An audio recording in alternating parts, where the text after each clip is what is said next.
Permettetemi di mandare un cordiale saluto anche al sindaco Antonio Bertoncello con l'augurio di un pronto ristabilimento. Con un pensiero rivolto al sindaco di Portogruaro si è aperto il discorso del suo vice, l'assessore all'urbanistica Luigi Villotta, che stamani, sabato 15 giugno 2013, ha inaugurato alla presenza di autorità civili e militari le opere di riqualificazione della stazione ferroviaria e il nuovo terminal delle autocorriere. Il primo cittadino non è potuto essere presente a causa di un leggero malore che lo aveva colpito nei giorni scorsi e che aveva indotto i sanitari del nosocomio di Portogruaro ad un suo ricovero in via cautelativa per accertamenti. Gli onori di casa sono dunque spettati al vice sindaco Villotta, il quale ha fatto la cronistoria di quest'area a nord della città, imperniata sul fabbricato ex perfosfati e sulla vicina stazione dei treni, che nel corso del tempo è andata piano piano degradando fino ad essere un'area dismessa.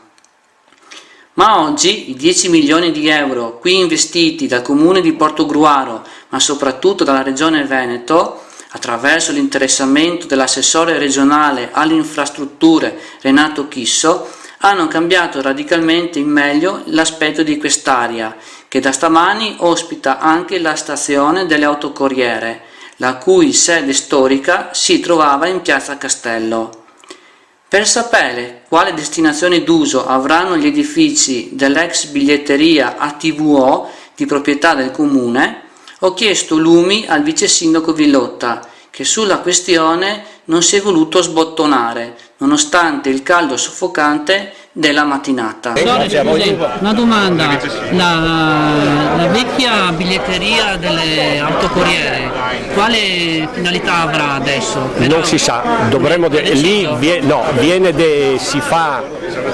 innanzitutto Piazza Castello sarà ridisegnata per avere praticamente nuovi posti macchina e anche per ospitare gli autobus turistici. Sulla destinazione dell'immobile ancora l'amministrazione comunale non ha preso alcuna decisione. Avete pensato magari ad ampliare? Non abbiamo pensato ancora a niente. Posteggi gratuiti o pagamento? Non lo so. Avete sentito? Il vice sindaco non ha confermato ma nemmeno smentito l'ipotesi di trasformare a pagamento i parcheggi di Piazza Castello, il che non ci può certo tranquillizzare. Speriamo invece che i locali dell'ex biglietteria servano ad allargare quelli attigui del comando della polizia locale, il cui ufficio riservato al pubblico è talmente piccolo da costringere gli utenti a fermarsi fuori dalla porta d'ingresso.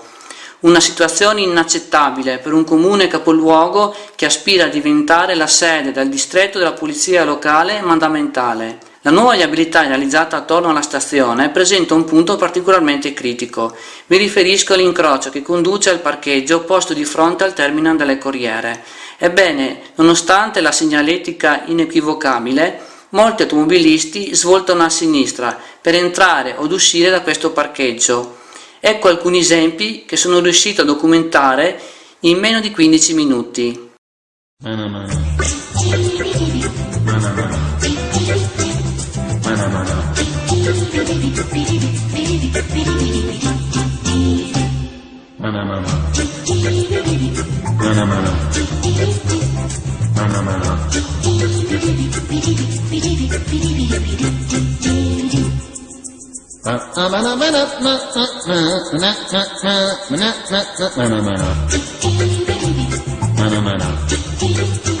Qui andrebbe a mio avviso rivista la viabilità, ma so che sono parole al vento.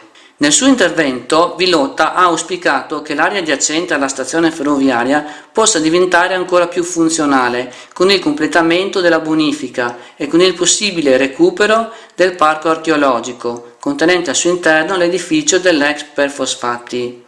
Per il raggiungimento di questo ambizioso obiettivo, il vice sindaco confida nelle attenzioni che la regione Veneto ha fino ad oggi dimostrato verso quest'area.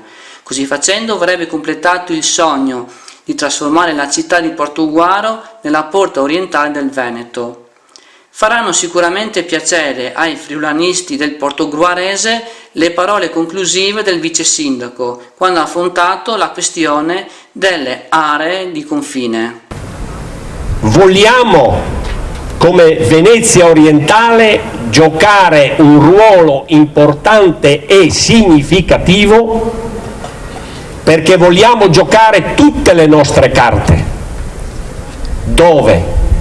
Su questioni importanti e fondamentali per il nord-est, come l'area metropolitana e soprattutto il ponte fra Veneto e Friuli Venezia Giulia.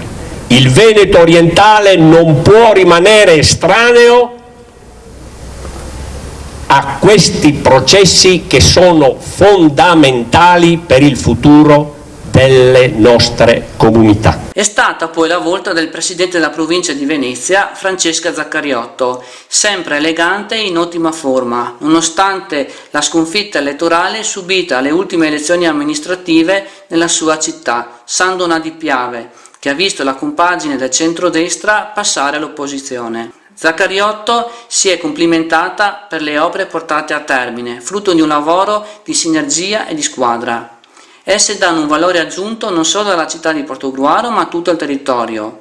Congedandosi dal pubblico, Zaccariotto, non scordandosi evidentemente di essere stata per 10 anni il sindaco di San Donà di Piave e di averne curato gli interessi, ha invitato l'assessore regionale Chisso a fare la prossima tappa nella città del Piave, perché anche qui passerà la metropolitana di superficie. Il presidente di ATVO, Fabio Turchetto, si è soffermato sulla nuova biglietteria delle autocorriere, che al momento è rappresentata da un prefabbricato, ma che entro il 2014 verrà sostituito da un edificio che unirà la biglietteria dei treni con quella del trasporto su gomma. In anteprima ha anche comunicato che ATVO sta studiando la possibilità, viste le molte richieste pervenute, di creare un collegamento tra la città ed il centro commerciale. Gli esercenti del centro storico ne saranno particolarmente entusiasti. Il discorso conclusivo, come era doveroso, è stato affidato all'assessore regionale Renato Chisso, il quale ha espresso grande soddisfazione per il completamento dei lavori di riqualificazione di quest'area.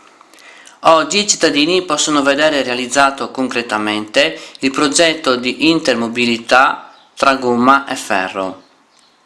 Poi l'assessore ha informato i presenti che RFI ha già chiuso la gara per l'eliminazione di 4 passaggi a livello, in via Noiaria a Sumaga e in via Ronchi a Portovecchio, tutte opere che i residenti di queste frazioni stanno attendendo da anni. Per saperne di più, in precedenza avevo avvicinato al mio microfono l'assessore Chisso. Ecco cosa mi aveva risposto. Renato Chisso, assessore regionale alle infrastrutture e viabilità. Assessore, lei era venuto qui nell'autunno del 2009 per inaugurare l'inizio dei lavori del rifacimento della stazione ferroviaria. In quell'occasione aveva anche firmato un importante accordo di programma con l'allora commissario prefettizio Antonio Gulletta per la realizzazione di alcuni sottopassi ferroviari a Sumaga e a Portovecchio, però di questi sottopassi è rimasto tutto sulla carta, come mai? No, assolutamente. Intanto godiamoci questa bella giornata in cui sono completati i lavori della porta di questa città, porta ferroviaria di questa città. Sugli altri siamo andati avanti, i soldi ci sono e oggi è in carico RFI chiedete loro, credo che ormai ci siamo anche per gli altri sottopassi. Ma quindi il problema dipende non dalla regione Veneto ma da RFI? Dipende, il problema viene risolto.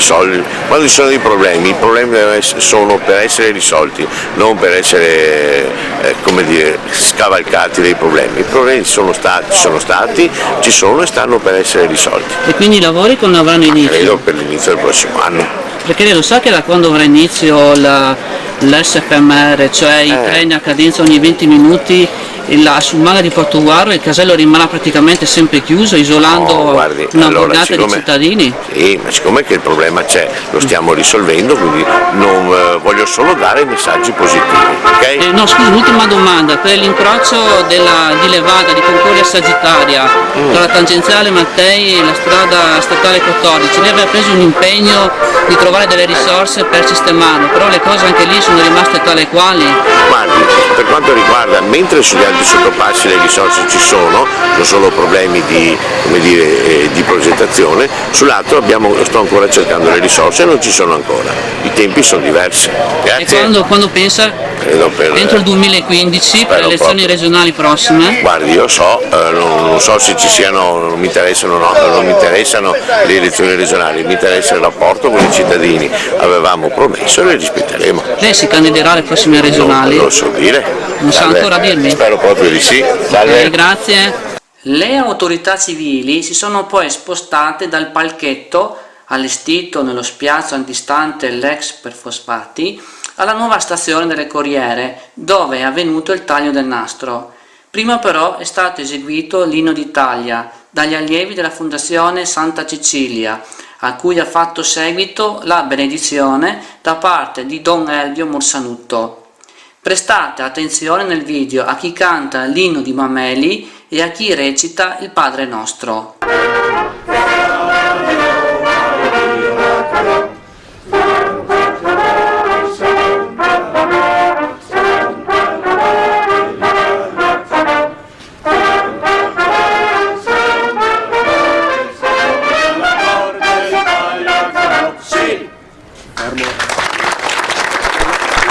Sia fatta la tua volontà, come in cielo e così in terra.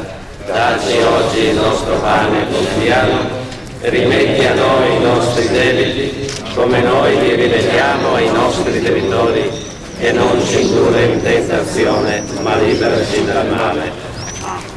Dopo il taglio del nastro, l'assessore Chisso, assieme al sindaco di Gruaro, nonché assessore provinciale di Venezia, Giacomo Gasparotto, si sono resi protagonisti di un bel gesto a favore del sindaco di Portogruaro, Antonio Bertoncello, ancora convalescente in ospedale. E questo che vedremo a Bertoncello, dai. Chiuda tutto. Dai che io devo. Dai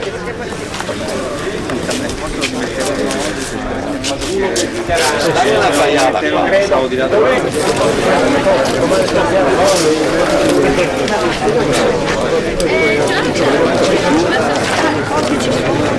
Le forbici le ha. Metti le firme, non appena. Oh. Giri ti, giro mi. Non metti intorno al vetro lo spiato.